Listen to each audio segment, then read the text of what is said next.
Unaerp apresenta Diário Cast, um oferecimento Emagrecentro, Omega Vet Imagem Veterinária, Fórmula Equivalente Farmácia de Manipulação, Medicilab Diagnóstico Veterinário, Pet Comfort Pet Shop, Hotel La Serena Maresias, Okaya Sushi, Hanks Pet Pet Shop, Rafaela Passos Harmonização Facial, Depil Action, o apoio Academia Time for Fit, Personal Wellington Cash, Angelife Construtora, Vet Conectada e Essência Imóveis sob medida. O Diário Cast começa agora! Boa noite a todos, mais um Diário Cast, esse episódio com conteúdo inédito. Eu estava ansioso para fazer esse programa, mas não posso falar isso, porque senão ela vai querer me tratar aqui também, mas vocês vão entender o porquê, tá? Ela é proprietária de uma das maiores clínicas de terapia do Guarujá, tá? Estou aqui com nada menos do que a psicóloga Gabriela Simões. Boa noite, pessoal. Ai, não fala boa noite? É boa noite. Quem vai ver a gente vai ver às 8 horas da noite. Estamos aqui diretamente das 8 da noite da segunda-feira. Perfeito. É um prazer estar aqui com vocês, falando de temas tão relevantes. Vamos lá. Gabi, como que surge, como que nasce a psicologia na sua vida? Olha, a psicologia, ela nasce, acho que eu sou uma pessoa muito altruísta, né? Então, sempre tive esse olhar do cuidado com o outro, da atenção, do carinho. E eu me deparei em uma reunião com uma psicóloga palestrando e aquela linguagem mais técnica, mais difícil. Eu falei, poxa, é isso que eu quero estudar, é isso que eu quero para minha vida. E aí, a partir daí, esse olhar sempre muito atento, muito cuidadoso, fez com que eu me debruçasse cada vez mais para me dedicar, para estudar e para seguir nessa carreira, nessa linha aí. Tá. E teve algum caso, a gente conversou um pouquinho antes aqui do podcast, né? E você contou um caso familiar, né? Que foi, na verdade, o seu grande gatilho em relação à sua especialidade, né? Conta pra gente um pouco sobre isso. Eu tenho um irmão, um pouco mais velho que eu, e ele tem deficiência intelectual e tem autismo do suporte 2. E o Bruno, com certeza, fez parte dessa escolha, né? Então, eu sempre fui aquela irmã que era mais nova, mas cuidava, ajudava. Então, sendo esse suporte emocional nas terapias e ajudando ele da forma que eu podia, ainda sendo uma criança ou uma adolescente, né? E pensar que ele foi muito bem tratado por algumas profissionais que o fizeram evoluir para hoje ser um homem, né? Hoje ele tem 36 anos e carinhoso e comunicativo. Então, saber que tiveram psicólogos excelentes para ajudá-lo a evoluir. E também pensar que talvez alguns profissionais poderiam ter se dedicado um pouquinho mais para que ele tivesse hoje, talvez melhor do que ele está, me fizeram escolher a psicologia para fazer o diferente, né? Para ser cada vez melhor e para entregar sempre o meu melhor para cada atendimento. Fala uma coisa, mas o autismo ele tem uma retração?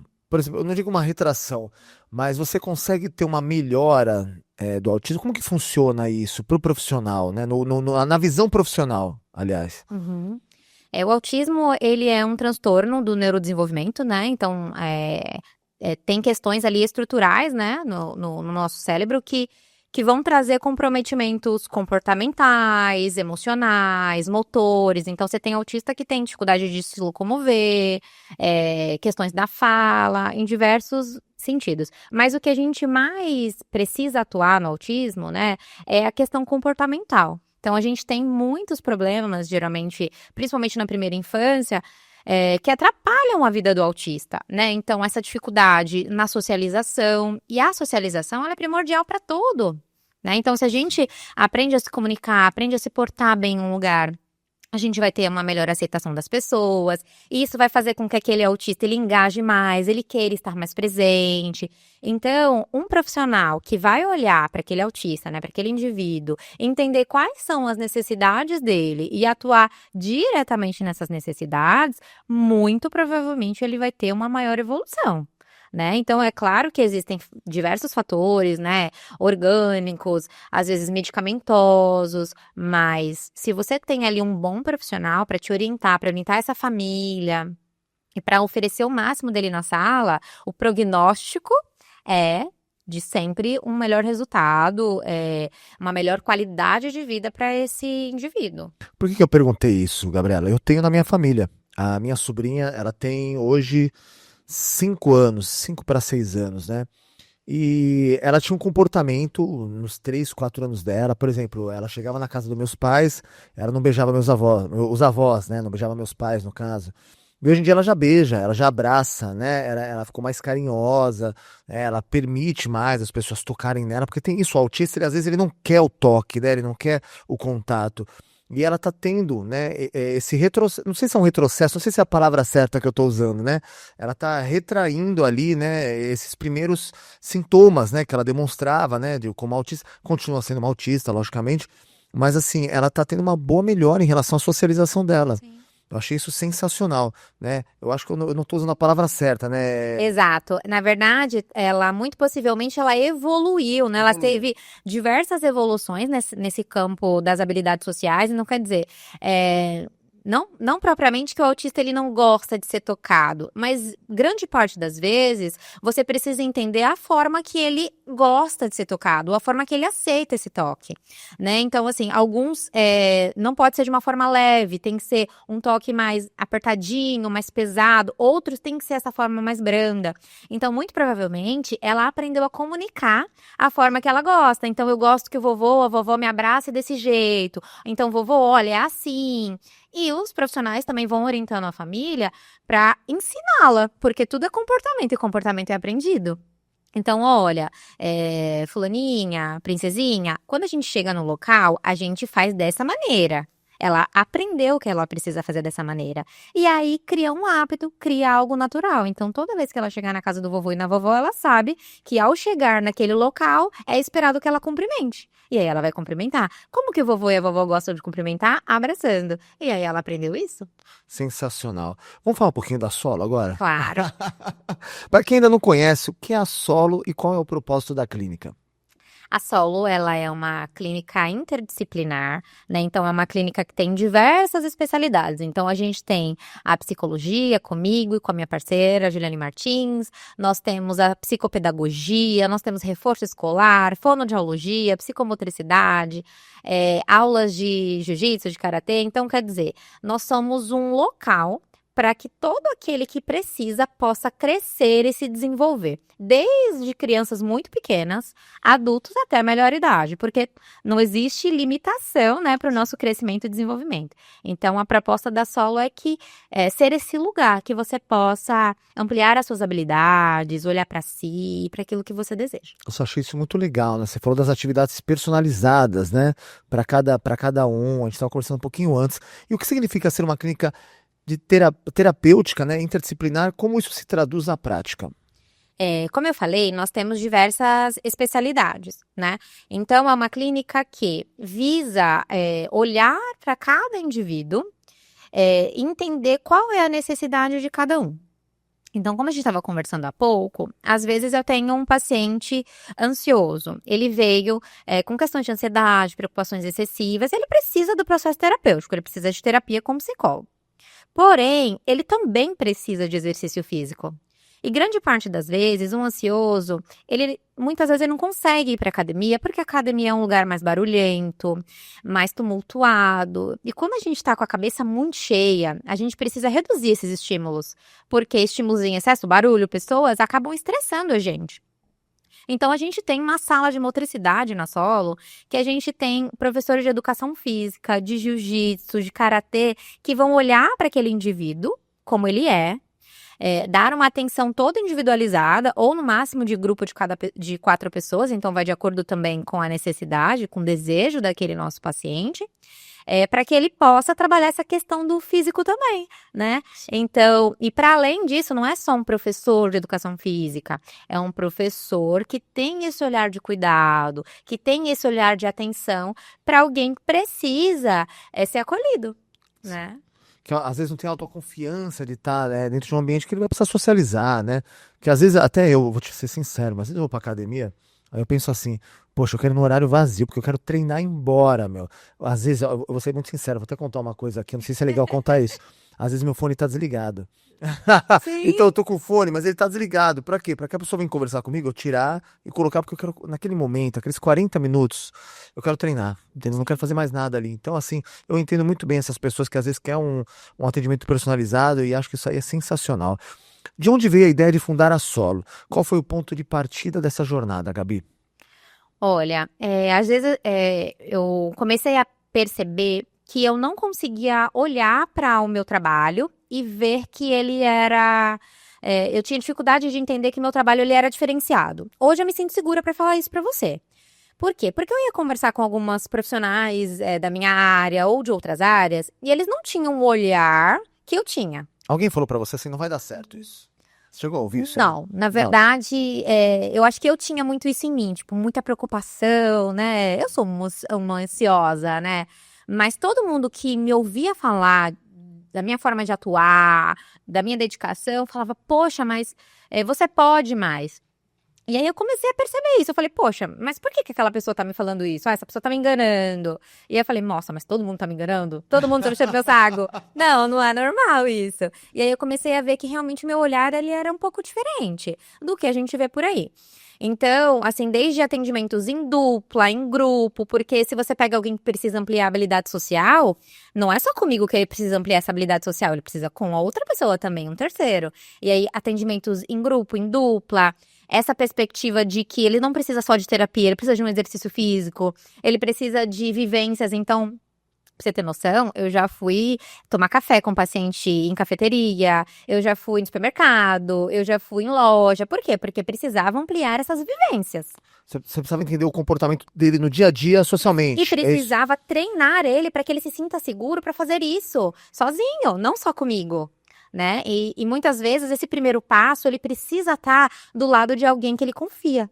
E o gatilho pode ser um trauma, Gabi? Por exemplo, a pessoa não consegue mais no supermercado sozinha. Ela se separou, ficou viúva, aconteceu algum fato na vida dela que mudou, ou a pessoa, às vezes, ela já é assim, ela vem desde a adolescência dessa maneira, você já teve dois ou três tipos de casos dessa maneira? Como que funcionam esses gatilhos?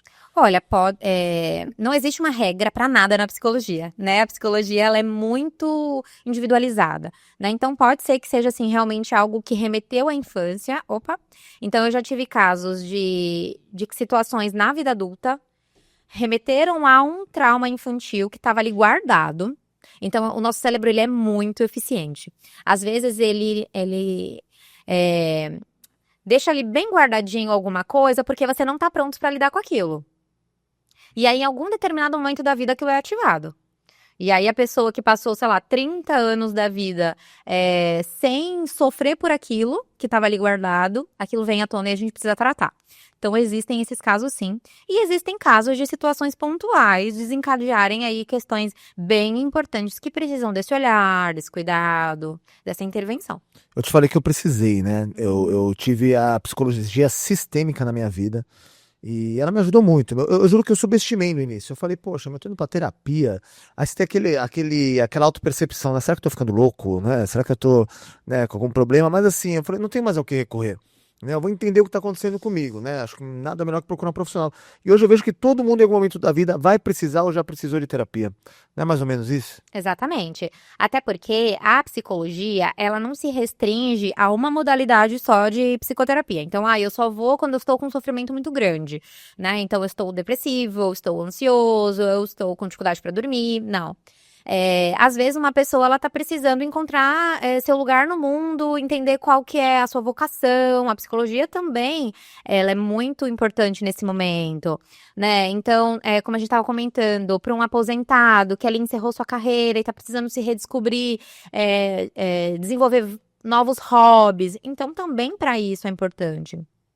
E na psicologia, nós temos diversas abordagens. Uma delas é a psicologia sistêmica. Nós temos o cognitivo-comportamental, que é que eu mais atuo, né, na clínica, que ela tem práticas, né, mais atuais, exercícios, que a gente vê que realmente, às vezes, tendem a trazer um melhor resultado ali para aquele paciente que está sofrendo muito, que está muito ansioso, que está com dificuldade. Tem a psicanálise, tem diversas abordagens, todas têm o seu lugar. O importante é que aquele profissional se dedique, estude, entregue sempre o melhor. Eu vejo assim, né, que assim, eu tava falando sobre a terapia sistêmica, que eu vou até mandar um abraço aqui pra minha psicóloga, pra Denise, e a gente conversou há pouco até da cura, né, que não existe a cura pra terapia, né? De repente a alta em algum momento, né? Eu tive a alta, né? Ela falou, você tá de alta, Legal. né? Ela me deixou ali bem à vontade em relação a isso. Foi aquele desmame que a gente conversou, era toda semana, depois passou a ser 15 dias, depois 30 dias. Mas assim, eu vou até dar um recado às pessoas. Procurem uma profissional, né? Aqui a gente está, inclusive, com uma profissional à nossa frente, né? Que tem uma ótima clínica lá no Guarujá, né? E com vários atendimentos multidisciplinares, interdisciplinares até. Então, assim, vocês podem ficar à vontade, mas a terapia é algo necessário na vida de cada um, tá? A Solo atua com base em ciência, estratégia e acolhimento, né? Como esses 3 pilares se equilibram no dia a dia da clínica? Acho que o primeiro de tudo é que não só eu, mas todas as profissionais que trabalham comigo, a gente sempre busca especializações, a gente sempre busca estudar, porque psicologia é ciência. Né? Então, assim, não é uma conversa, não é algo que porque eu tenho essa forma mais altruísta, eu vou conseguir ali ajudar meu paciente. Não. Cada paciente, ele vai exigir de mim um estudo, um direcionamento, né? Então, cada paciente vai precisar ali do meu tempo de dedicação e todas as profissionais que trabalham comigo têm essa mesma perspectiva. Eu até comentei com você, não trabalha comigo quem eu não conheço. Ah, por quê? Porque eu preciso entender se realmente aquela pessoa é uma boa pessoa. Eu não acredito que existem bons profissionais sem ser bons seres humanos. Então, esse olhar de atenção, de cuidado, né, de não julgamento, independente da tua área de atuação, eu acho que é fundamental para você ser um bom profissional, né? Então, você vai... eu falo que eu quero ser a psicóloga para os meus clientes que eu escolheria para atender o meu filho, a minha filha, a minha família. Isso. Né? Então, o que eu gostaria que direcionassem aqueles que eu amo, eu dedico aos meus clientes. Perfeito. E como vocês enxergam o papel da ciência na evolução dos métodos terapêuticos? Fundamental, né? Então, assim, não existe nenhum tipo de exercício, modalidade terapêutica que a gente inclua na Solo se ela não tiver evidência científica, né? Então, assim, lançou agora uma técnica e tal, tá viralizando. Não existe isso. Se aquilo não tem referência bibliográfica, se aquilo ali não tem estudo de caso, a gente não vai utilizar, né? Então, é um cuidado que a gente tem, realmente é uma ética, é ética. Isso é ética, né? Então, a gente realmente oferecer aquilo que tem uma finalidade, tem um objetivo, que a gente sabe ali que vai ter um bom prognóstico. Qual a importância do acolhimento no processo de cura e desenvolvimento pessoal? A gente conversou que cura não existe na psicologia, né? Explica um pouquinho pra gente sobre isso. Olha, se a gente pensar na palavra cura, a gente teria que deixar de ser humano para estar 100% curado das nossas questões existenciais. Todos nós temos questões, em algum momento iremos sofrer, ter um sofrimento, uma angústia. Isso faz parte do ser humano. Então, não tem como a gente pensar na palavra cura. Porém, quando a gente fala de atendimento humano, a psicologia acho que é uma das únicas áreas que a longo prazo não terá como ser substituída por uma máquina ou por uma inteligência artificial. A gente até conversou um pouquinho antes sobre isso, né? Porque é um contato realmente de troca, né? Tem uma palavra que eu carrego muito comigo, que é a palavra afeto. Ela é tão importante, ela é tão significativa para mim, eu tenho um quadrinho na minha sala escrito afeto. Por quê? O meu paciente, ele me afeta e eu o afeto. É uma troca. E não existe relação terapêutica sem esse afeto. Né? E eu falo que a relação terapêutica ela é uma relação base. Quando você tem uma relação terapêutica bem estabelecida, é uma relação de carinho, de respeito, de sinceridade. Você consegue replicar esse modelo de relação para a tua vida.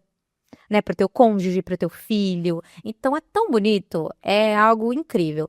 E é claro que nessa relação terapêutica no afeto, tem o acolhimento, tem tudo que é importante para a gente estabelecer aí uma segurança para estar bem, para seguir com a nossa vida emocional aí mais estruturada. Vou até colocar algo meu pessoal.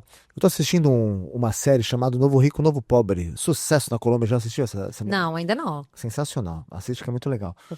E aí eles têm o que era pobre virar rico, né? E o rico tinha um AI, que era uma inteligência artificial que acompanha ele para tudo. Como ele é um grande empresário, ela é como se fosse uma assessora dele, uma voz dele. E ontem ele teve um conflito pessoal dele, né? Porque ele começou a ter um caso com uma amante lá e ele precisava desmanchar o casamento dele, a amante pressionando, aquela coisa. E aí ele perguntou para a inteligência artificial, e agora, o que que eu faço? Você tem que me ajudar. Ela falou, essa é uma questão que eu não posso te ajudar. E aí me veio a calhar agora, hoje o podcast, você falou que realmente a inteligência artificial não tem como ajudar num momento como esse, né? Nas nossas questões emocionais, é bem difícil, né? IA não tem emoção. Não tem emoção, ela não vai saber, né, Não como vai. lidar com o sentimento, né? O slogan da Solo, né, fala em potencializar pessoas com propósito. Como isso acontece na prática? É um pouco do que a gente está conversando, de olhar para cada um, entender qual que é a necessidade. Então, eu te dei um exemplo, né? Então, eu já tive paciente de eu sair para tomar um café com o paciente. Ah, Gabi, mas por quê? Você quis sair com o paciente? Nada me proíbe de tomar um café com o paciente, né? O código de ética não proíbe nada disso. A gente tem que tomar um cuidado para as pessoas não confundirem as relações. Porém, tinha um objetivo. Ele estava muito recluso, pós-período pandêmico, não se sentia seguro em estar em ambiente com outras pessoas. Ele precisava de um suporte emocional para começar a ser inserido ali em contextos sociais. E a gente foi fazer isso. Então, o objetivo da Solo é olhar para cada um, ver qual que é a tua necessidade. Em cima disso, aquilo que você deseja para si. Então, você quer crescer emocionalmente, você quer se desenvolver. Eu pego muitos clientes que eles desejam aí crescer profissionalmente, expandir. E às vezes eles não se sentem seguros, se sentem perdidos. O que eu preciso fazer? Para onde eu vou? Tem o potencial, né? E tem potencial, só que ele nem sabe que potencial é esse. Então, eu estava até comentando hoje com uma colega, eu peguei uma adolescente que estava também num processo depressivo muito grande, e ela não sabia o que fazer, estava ali muito presa em casa. Tá bom, o que você gosta? Vamos lá, vamos, eu quero te conhecer. E aí ela lembrou que ela adora cozinhar. Começou a fazer aula de culinária, tá super feliz. Então, quer dizer, o processo terapêutico, ele faz você olhar pra si. E a partir daí, a gente consegue entender aonde você precisa chegar, aonde você quer chegar, aonde você tem potencial pra chegar. Porque às vezes você quer chegar num lugar que nem é seu, né? Então, quando você olha pra isso, você entende qual que é o seu lugar. O que é importante pra você, para além do que a mídia diz, a sociedade fala. O que eu entendi por terapia, ele é um resgate, né? Ele vai resgatar os seus valores, né? O seu interno, o que realmente é de verdade pra você. Pelo menos foi a experiência que eu tive, né? Me colocou muito isso, e você colocando esse exemplo da gastronomia, né, para essa adolescente, eu vejo muito isso, é um resgate. Vai até ali atrás, vê o que você realmente gosta, né? É música, é estar com a sua família, estar com as pessoas que realmente te amam. Então, eu acho que essa é a grande diferença, né? É um propósito incrível de vocês. Vocês conseguem, através dos meios de vocês, levarem a isso, né? Logicamente que não é através de uma ordem, também não é em uma sessão só, mas vocês conseguem trabalhar a mente da pessoa para realmente ter esse resultado, né? Que tipo de transformação vocês mais testemunham entre os pacientes ao longo do tempo? Eu acredito que é esse olhar realmente para quem se é e com segurança, sabe? Porque grande parte das vezes nós temos dificuldade de olhar para as nossas questões ou para quem nós somos por conta desse medo do julgamento do outro, né? Então a gente cresce numa sociedade que fala o que é bom, o que é ruim, o que é legal, né? E isso vai mudando, né? De acordo com a modernidade, a sociedade ela vai evoluindo e isso vai mudando. E nós vamos sendo influenciados o tempo todo, né? Então, quando a gente consegue olhar para si, se aceitar, se acolher, a gente vê uma mudança, né? Então, a gente consegue voltar a olhar e gostar de coisas que a gente gostava lá quando a gente era pequenininho, porque ela não tinha, nós não tínhamos essa percepção de julgamento, né? De pressões sociais, daquilo que o outro espera de mim. Então, realmente é uma transformação, né? É você voltar para si. A criança faz o que gosta, né? Eu acho que esse é o principal, acho que a principal referência que a gente tem em relação ao comportamento é a criança. Exato. Acho que você realmente foi bem sensata nisso. Existe um perfil comum de quem busca solo ou o atendimento é bem diverso? Olha, bem diversificado, né? Então, como eu falei para você, nós atendemos desde criança até a terceira idade. Então, vai de acordo com aquilo que você precisa para si, né? Na área da psicologia, a gente tem aí realmente um público que nos busca, às vezes, para entender alguns comportamentos. Então, hoje eu tenho trabalhado muito com a questão do psicodiagnóstico, né? Que é, eu não tô conseguindo ser produtiva no meu trabalho, eu quero entender o que tá acontecendo comigo. A gente sabe que nós estamos em aí tudo é TDAH, tudo é autismo. Então, eu ia citar isso, você acredita? Porém, hoje a ciência, ela está muito mais eficiente em relação à questão diagnóstica, né? Então, os critérios diagnósticos mudaram e isso nos possibilitou entender que alguns comportamentos, sim, eles se configuram em um transtorno. Então, às vezes, a gente pega realmente uma pessoa que tem diversos prejuízos na vida dela, porque para ter transtorno, você precisa ter prejuízo. Ah, eu esqueço uma coisa ali, outra coisa ali. Não, isso não é TDAH. O TDAH ele é um transtorno extremamente grave, né? Então, são pessoas que sofrem, que têm prejuízos reais, né? Então, explosões de raiva ou realmente esquecimentos absurdos, né? Então, são prejuízos diários. E, às vezes, a gente recebe esse cliente na solo, já adulto, nós fazemos ali uma investigação e nós conseguimos entender se é um quadro de ansiedade, por excesso de estímulo, por uma rotina ali totalmente desregrada, se é realmente um cliente que tem um perfil, tem TDAH, e aí a gente faz testes, escalas validadas, né, pelo nosso conselho, e faz um relatório para que ele busque ajuda médica também e continue a psicoterapia, né? Então, ali para cada caso, a gente vai olhar e ver se tem realmente um transtorno ali ou se realmente é uma questão de olhar, remanejar a vida, a rotina, olhar para algumas questões mais pessoais. Gabi, você que tem uma propriedade para isso, a gente está numa onda agora de ansiolítico, né? Todo mundo toma ansiolítico. E você acha que realmente é o que vai resolver? Tu acha que esse é o caminho? Ou de repente a paciência para ter uma terapia, se entender um pouco mais, seria um caminho melhor do que se automedicar ou pedir um medicamento já diretamente ali para outro profissional? Olha, nós estamos criando ansiosos, né? A nossa sociedade, ela tá formando ansiosos. Então, assim, quem não é ansioso hoje realmente uma dádiva, né? Então, assim, as redes sociais, elas trazem tudo com muita rapidez. Então, nós somos a geração do imediatismo, né? Então, é tudo muito rápido. Eu não tenho paciência de esperar. As nossas crianças não têm mais paciência de esperar nada. Então, é claro que todo esse excesso de estímulo, excesso de informação, ele vai nos deixando mais irritadiços, com mais dificuldade de relaxar, e isso vai trazendo questões para a nossa saúde. Mas eu falo que o caminho sempre vai ser começar pela psicoterapia. Sempre. Por quê? Na psicoterapia, você vai entender se realmente você tem questões que precisam ser olhadas por um médico, né? Então, que precisam de uma medicação, que precisam de uma intervenção ali mais diretiva da medicina, ou se você precisa rever sua rotina e suas questões, né? Então, assim, se eu trabalho 12 horas por dia, eu tenho uma família, eu tenho que dar conta de uma série de coisas, como eu vou me manter saudável? Como eu vou conseguir descansar? Como eu vou conseguir ter clareza de ideias? Como eu não vou ficar irritada? Então, às vezes, a gente quer medicar uma coisa que não tem como medicar. Não tem como eu tomar um remédio que iniba a necessidade que eu tenho de descansar. Sim. Que ameniza a necessidade que eu tenho de precisar estar com quem eu amo. Seja para fazer nada. A gente precisa fazer nada.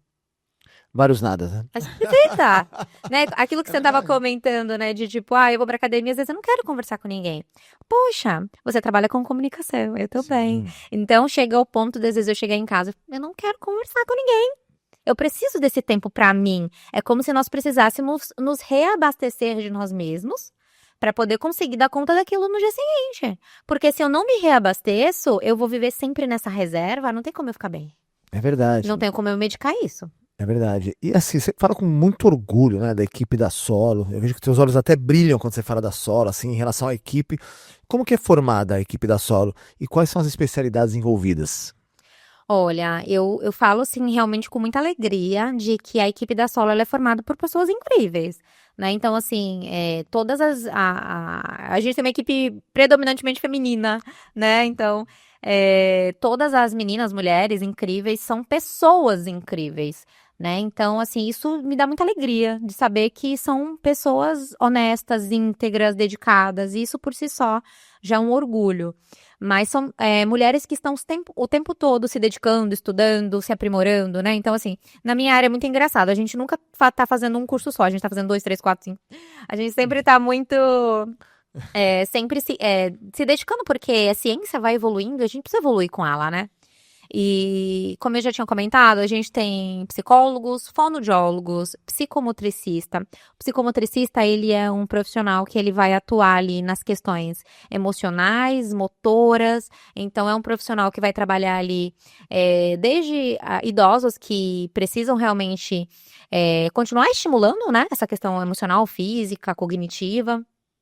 Crianças, desde crianças com neurodesenvolvimento, né, autistas, quem tem TDAH, que tem uma dificuldade de equilíbrio, sabe aquela pessoa que é estabanada, derruba tudo, distrai, caica? Muitas vezes essa pessoa precisa de uma intervenção de um psicomotricista e nem sabe, mas precisa. E a nossa psicomotricista, ela é formada em educação física, então também tem toda essa parte de treinamento de força. Nós temos as nossas psicopedagogas, que são pedagogas primeiro de formação, que atuam também com reforço escolar. Então, às vezes, aquela criança, ela precisa reforçar aquilo que aprende na escola, porque se a gente pensar hoje, o conteúdo programático, ele é tão extenso que os professores não conseguem dar tudo. Às vezes, aquela criança precisa retomar um pouco disso, né? Então, nós temos o nosso professor de jiu-jitsu, que é também um ser humano incrível, porque ele não é na parte de atendimentos clínicos, né? É uma outra parte de atendimentos, mas que é um referência no Guarujá também. Ele atua em outros lugares, e quando você pensa em jiu-jitsu para criança, adolescente, inclusivo, ele é aquele cara que vai ter toda a paciência e direcionamento do mundo. Temos o nosso parceiro também, professor de karatê. Para quê? Para ter tudo que aquela pessoa precisa, né? Para desenvolver uma habilidade, seja modalidade, seja atendimento clínico. Tá. A gente tem um campeão mundial de UFC lá no Guarujá, né? Que é o Charles do Bronx, né? Que é uma grande referência. O jiu-jitsu é muito forte lá no Guarujá. Eu falo isso como praticante do jiu-jitsu. E eu vejo que muitos talentos, né? Muitos atletas saem de lá, né? Que bacana esse trabalho que vocês têm. Acho incrível isso. Isso a gente está falando aqui sobre interdisciplinar. Como que a comunicação entre diferentes profissionais contribui para o sucesso do tratamento? Quando eu tenho aí um paciente que ele precisa desse atendimento multidisciplinar, né, ou interdisciplinar, e ele tá ali dentro da Solo, a gente conversa com esse paciente, com esse cliente, para que a gente possa ter a troca de informações com o profissional que tá atendendo ele também, mas claro, prezando ali pelo sigilo, né? Então, eu sou psicóloga, a gente trabalha com a base no sigilo, mas eu preciso passar algumas recomendações ou algumas informações para minha professora de educação física que está atendendo ele, ou para o professor de jiu-jitsu, né? Informações básicas ali de como que ele lida. Então, assim, é muito interessante que boa parte dos meus clientes, né, eles não são tão adeptos à prática de exercício físico, assim, eu sou apaixonado por exercício. E eu digo por experiência própria, né, se eu for pensar, eu prefiro ir correr, eu prefiro ler, eu vou ficar em casa lendo, obviamente, né, mas a gente sabe dessa importância. Então, esse profissional que vai atender ele precisa entender que não tem como ele exigir, assim, ele vai forçar, porque esse cliente, ele tem uma tendência, se ele chegar no esgotamento físico, ele não vai mais. Então, a gente precisa ter essa troca constante, né? Olha, como que estão as coisas? Olha, essa semana, aquele cliente, ele tá numa semana muito boa de energia. Então, é uma semana que ele vai conseguir se dedicar mais nessa questão esportiva. Tem uma semana... Nós, mulheres, nós somos cíclicas, né? Sim. Então, tem muita essa variação também de humor, de disposição.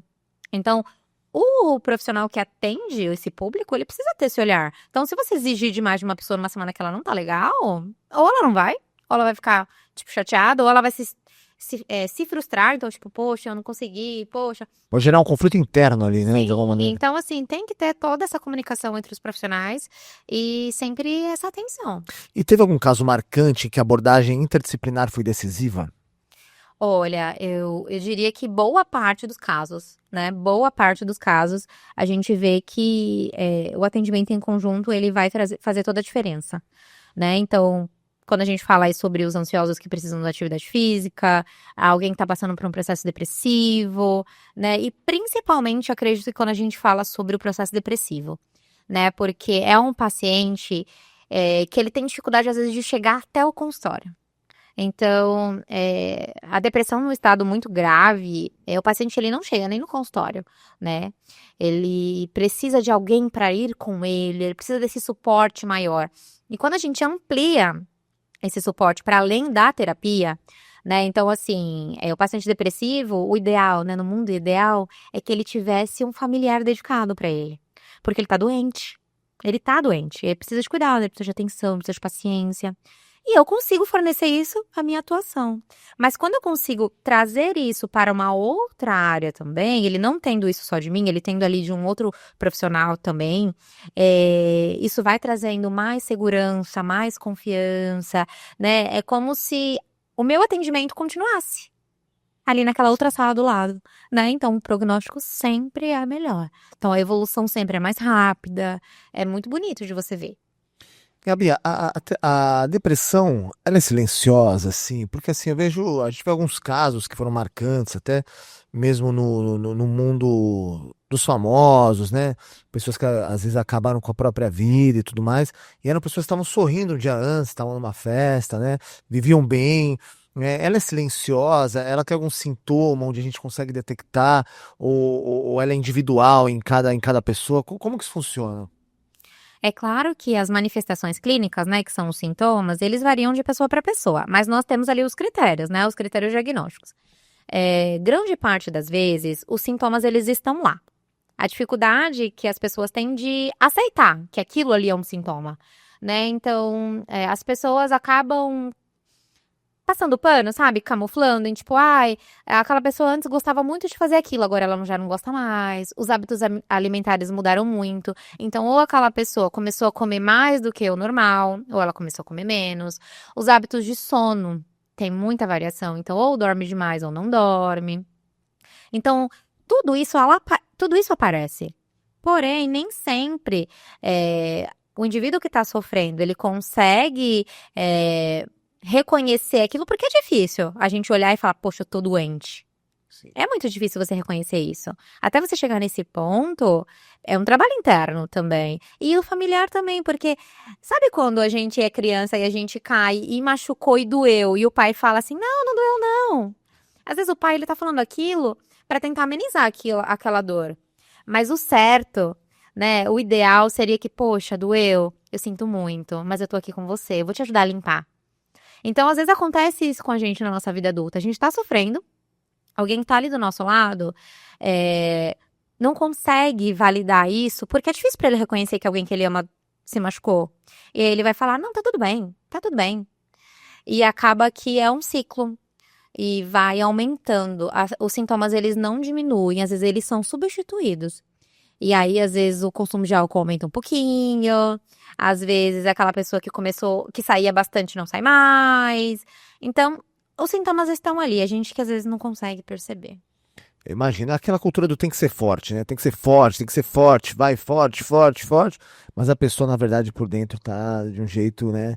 Que só o interno da gente, o coração e a mente, só quem realmente existe conhece, né? Sim. Vocês utilizam ferramentas tecnológicas ou métodos inovadores no atendimento terapêutico?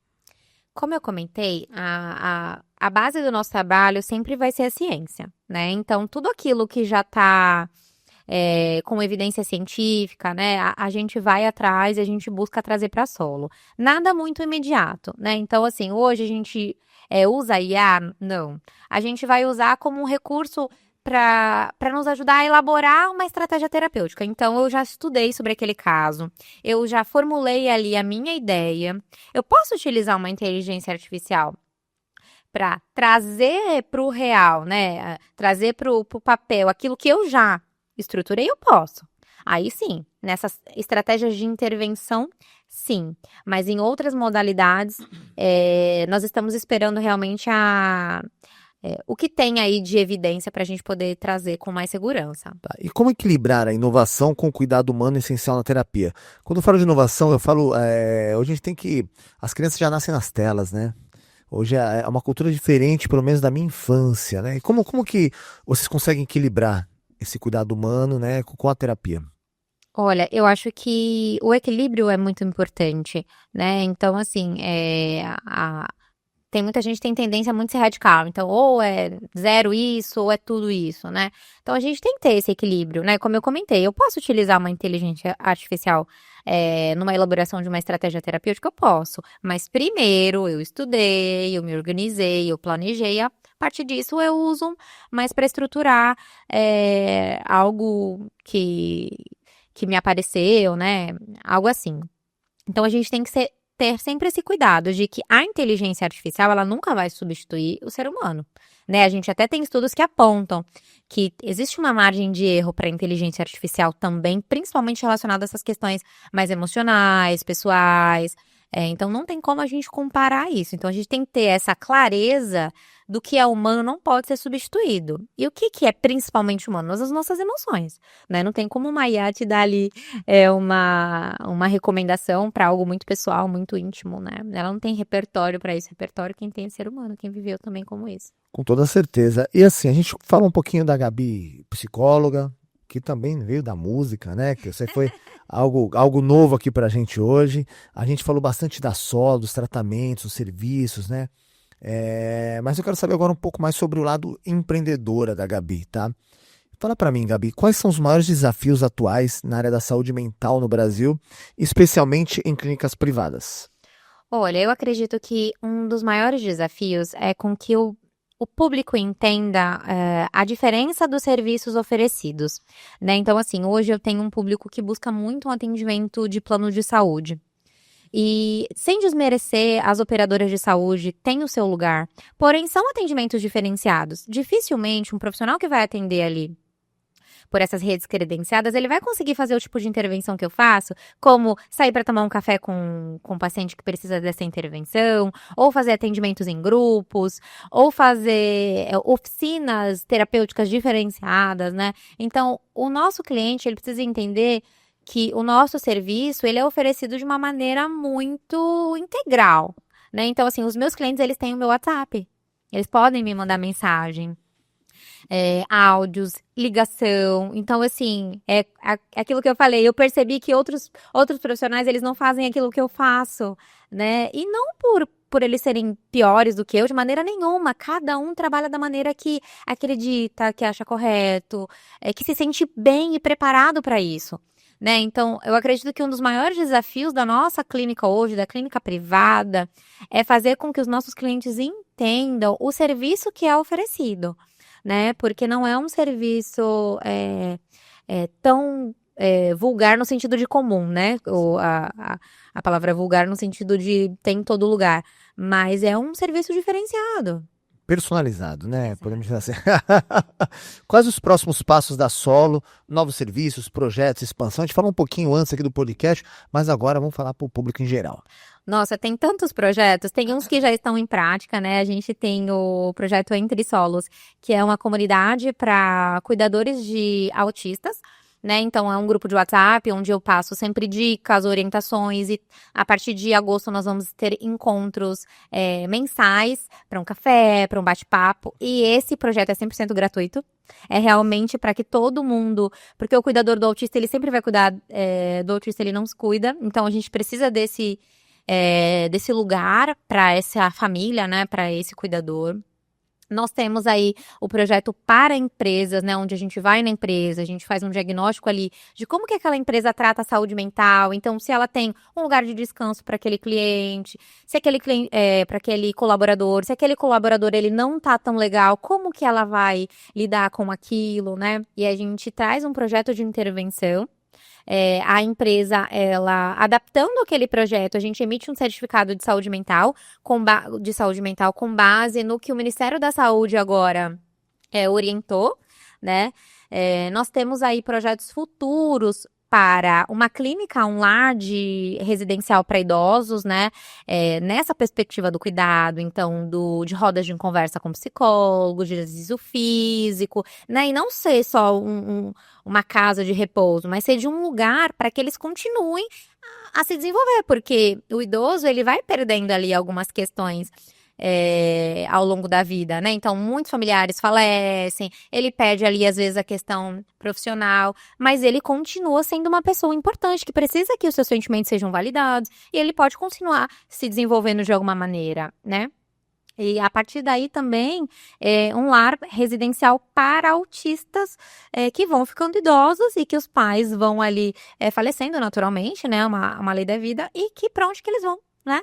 Então, tem um lugar para que eles possam ser cuidados da maneira que eu acredito que seja o ideal, né? Com carinho, com ética, com muito respeito. Uma coisa que eu prezo muito é respeito, né? Porque aquilo que pra mim é uma coisa, pra você é outra, e a gente precisa respeitar isso. E aí eu falo que eu preciso de pessoas que entendam disso e desejem esses lugares, né? Que são tão importantes, mas que nem todo mundo consegue, né? Sim. Ter tanta paciência, ter tanto cuidado. Eu sou suspeito pra falar que eu cuidei dos meus avós até o último dia de vida deles, né? Os dois faleceram do meu lado. E aí eu lembro que quando meu avô faleceu, foi cogitado pela família, vamos colocar a sua avó num lar de idosos, né? Eu era muito apegado a ela, assim, eu gostava muito dela. E eu fui visitar alguns, né? E eu não consegui sentir esse acolhimento, né, que você está passando, que é um projeto seu, uma coisa que é uma coisa realmente diferente do que se tem hoje no mercado. E, nossa, eu acho que eu fui nos 10 lugares. Eu não conseguia ver minha avó naqueles lugares. Eu falei, não, ela vai ser cuidada com amor, do meu lado, eu vou fazer tudo que uma clínica pode fazer por ela. E eu dediquei ali os últimos anos de vida dela, né, entre meu avô e minha avó, foram 4 anos, e assim, eu não me arrependo em nada, sabe? Hoje em dia eu acho que cada um. E acho que de repente, que assim, nem sempre tem um familiar, como a gente falou até na questão do autismo, né? Em outros casos não tem um familiar dedicado, né? Até mesmo da depressão, né? O necessário é um familiar dedicado. Mas muitas das vezes a pessoa não tem opção, né? E eu vejo que é um projeto necessário, né? Uma coisa que eu venho com isso na cabeça já há alguns anos. Minha avó faleceu em 2010, né? E desde essa época eu penso isso. Falei, por que não existe, né, uma clínica diferenciada, de repente alguém à frente, esse pensamento que você tem mais evolutivo, uma coisa, né, que é uma coisa personalizada, o acolhimento, o amor, aquela coisa de trazer, né, como se fosse um familiar teu. Isso faz falta no mercado, vai fazer muito sucesso. Ai, obrigada. Conte com o meu apoio. Que ótimo. Existe algum canal, como redes sociais, blog ou eventos, onde vocês compartilham conteúdos sobre saúde e bem-estar? Olha, praticamente todos os dias no nosso Instagram, que é solo.clínica, nós estamos trazendo conteúdos sobre saúde mental, sobre qualidade de vida, para todos os públicos. Então, a gente vai vai falar ali desde a primeira infância até a terceira idade, então sempre com recomendações, né? E eu sou uma pessoa que tento ser muito aberta, né? Então, a gente recebe direct, eu tô respondendo, a gente tá mandando um áudio, a gente tá sempre perto. Eu tenho uma equipe que, como eu falei, tem esse olhar muito cuidadoso. Então, desde da minha secretária, né? Esses dias uma cliente nossa postou o vídeo da minha secretária com o bebê no colo. A irmãzinha tava fazendo terapia, ela pegou, distraiu, levou pra regar a plantinha, que a gente tem uma horta. Que legal. Então, quer dizer, esse olhar de atenção e cuidado, ele perpassa todos os profissionais que estão ali na Solo, né? Então, desde a nossa rede social, que a gente tenta estar ali muito aberto para responder pergunta, para estar ali conectado com o nosso cliente, né? Com o nosso seguidor, até dentro mesmo da nossa estrutura, né? Dentro da nossa clínica. Não, eu acho o trabalho de vocês incrível. Eu lembro que a gente teve um primeiro papo, né? Acho que foi online, se não me engano, foi uma reunião online que a gente fez. E aí eu entrei, né, para conhecer um pouco mais o trabalho de vocês, e ali eu vi que você tem muita propriedade, né? E realmente, a Gabriela Simões é isso mesmo, vocês estão vendo, né? Não tem nada editado ali no Instagram, ela não ensaiou para fazer vídeo, nem nada. Ela tem realmente propriedade naquilo que ela fala, ela tem ideais, né? Que acho que é o mais importante de um profissional. Ela tá aqui. Agora, a última pergunta para a gente finalizar com chave de ouro. Qual mensagem vocês gostariam, você vai falar em nome da Solo agora, de deixar para quem está nos ouvindo e sente que precisa de ajuda, mas ainda tem receio de procurar apoio? Nunca buscar ajuda sempre vai ser difícil, né? A gente tem essa dificuldade, mas nunca se deixe para depois, né? Existem profissionais, existem pessoas que vão te ouvir, te acolher, para além de uma questão financeira, para além de uma questão empresarial, né? Eu acredito muito nisso, que existem pessoas que se importam de verdade, sabe? Com o seu cliente, com o seu colaborador, e a Solo, ela tá aí para isso. E hoje, mesmo que você não esteja no Guarujá, a Solo, ela atende o Brasil e o mundo no online, né? Então, entre em contato conosco, né? Venha bater um papo, venha ser ouvido, acolhido. Depois que você encontra esse lugar, que é um lugar de acolhimento e cuidado, num setting terapêutico, você sempre vai sentir falta de voltar para esse lugar, né? E a Solo é este lugar. A gente quer oferecer esse espaço de cuidado, de atenção, de carinho para você, porque você merece. Eu tenho certeza disso. A todos vocês que estão nos ouvindo ou que estão nos vendo, seja no YouTube, seja no Spotify, mais uma vez reforço, a Gabriela é de verdade. Então vocês procurem nas redes sociais lá. Ela realmente é tudo isso que vocês estão ouvindo e muito mais, né? Aguardo vocês outras vezes aqui no podcast, assim como eu também quero dar um pulinho lá na clínica lá, em breve aí pra gente estar conversando também lá, fazer ali, né, o quadro do Diário Indica lá também, que a gente tem o Diário Indica, fazendo uma indicação, entendendo um pouquinho de tudo que a gente conversou aqui. Perfeito, vou te esperar. Tá certo, Gabi. Te agradeço de coração, foi uma honra, tá? É uma pena finalizar assim, a gente já tá o quê? Com quanto tempo, Iago? 50 minutos, passou que nem eu nem imaginava que já tinha sido esse tempo todo, mas agradeço, foi uma honra estar com você aqui. Para mim é um imenso prazer, como eu falei, tô muito feliz, né? E acredito que nós vamos ter aí outros momentos, né, para partilhar um pouquinho. E como eu falei, vocês precisando, eu estou aqui, né? A rede social tá aí também para que vocês entrem em contato comigo. Meu Instagram pessoal, mas que eu falo de psicologia o tempo inteiro, é Gabriela Simões Psi. Então, podem falar comigo. E vocês aqui do Diário Cast é uma alegria, realmente. Conteúdo Obrigada. inédito nessa temporada, episódio incrível. Espero que vocês tenham gostado. É Jornal Diário Santista e Diário Santista é a nova voz do Santista.